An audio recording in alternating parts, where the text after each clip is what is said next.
San Francisco-Marin Food Bank volunteers pack food into bags to be delivered to people during the coronavirus pandemic in San Francisco on April 18, 2020. Jeff Chiu, AP photo. The Agriculture Department has awarded multimillion-dollar contracts to companies that appear to have little experience working with food banks or farmers, spurning several big produce companies with extensive expertise in food distribution.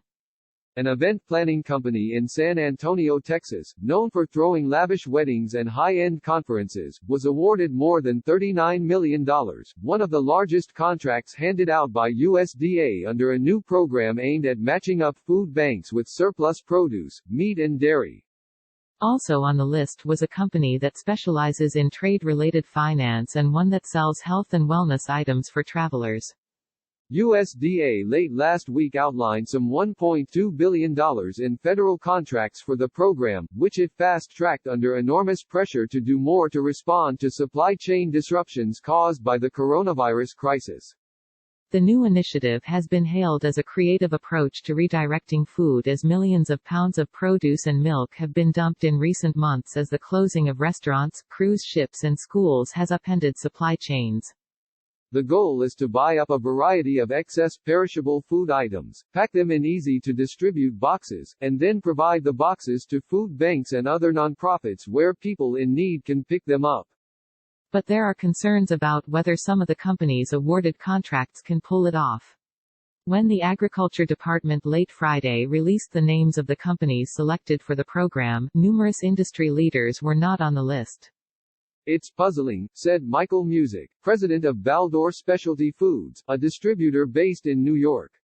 Music, who also serves as chairman of the United Fresh Produce Association, did not apply for a contract, saying he felt the program was ill-designed. Agriculture Secretary Sonny Perdue, however, has lauded the initiative as one that will be up and running within days. This is a new, innovative approach to provide critical support to American farmers and families, and USDA moved as expeditiously as federal procurement rules allow to stand up the program and solicit offers, Perdue said in a statement last week.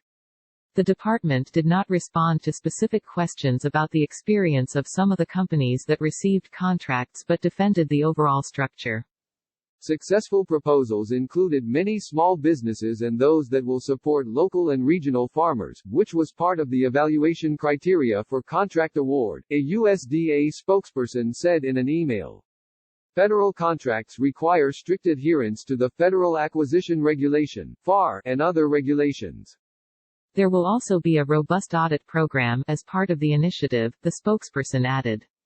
The rollout of USDA's Fresh Food Buying Initiative comes on the heels of intense political backlash over several large companies getting federal money through the Paycheck Protection Program run by the Small Business Administration.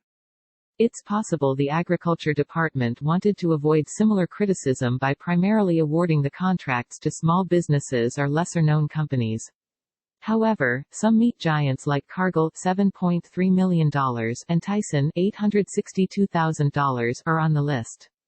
USDA also awarded a huge $147 million contract to Borden Dairy, a large Dallas-based dairy company that filed for bankruptcy in January.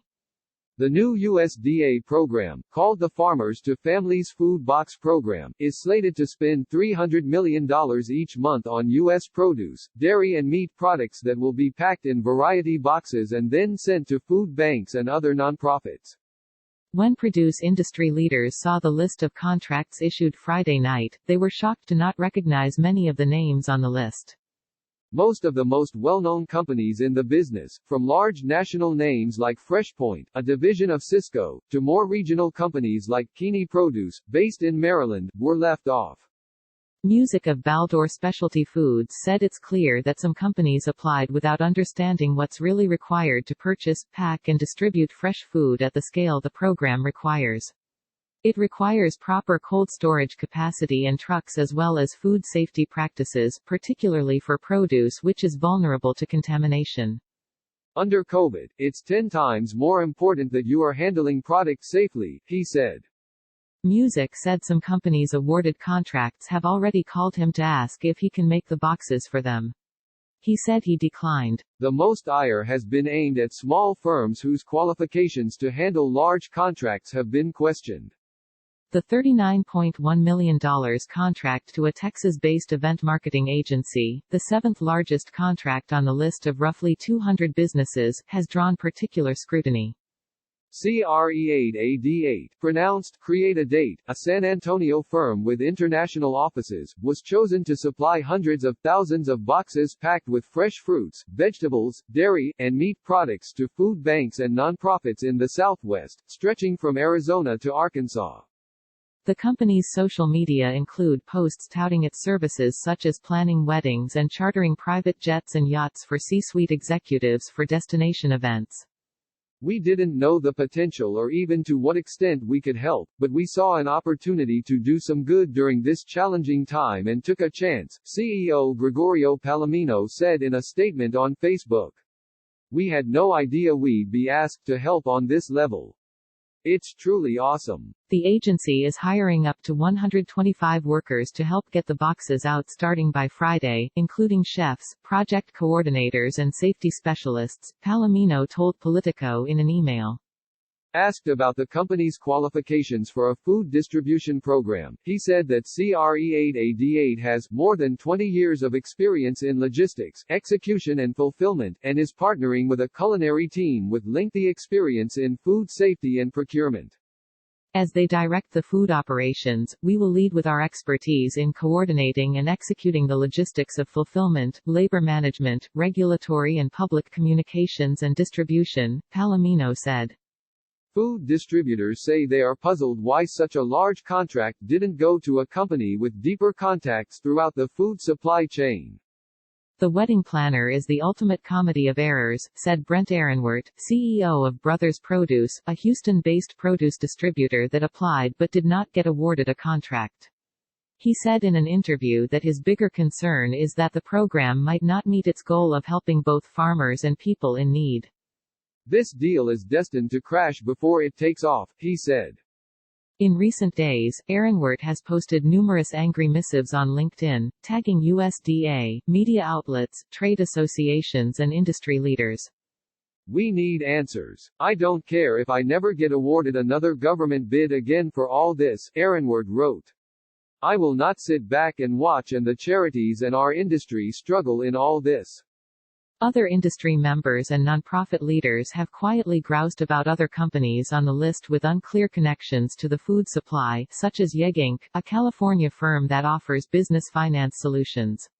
According to its website, it provides export credit insurance and helps companies obtain capital equipment including construction, mining and farm machinery.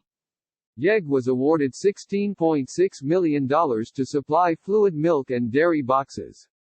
The company did not respond to multiple requests for comment. Other companies that are unfamiliar to those in the food industry have also raised eyebrows.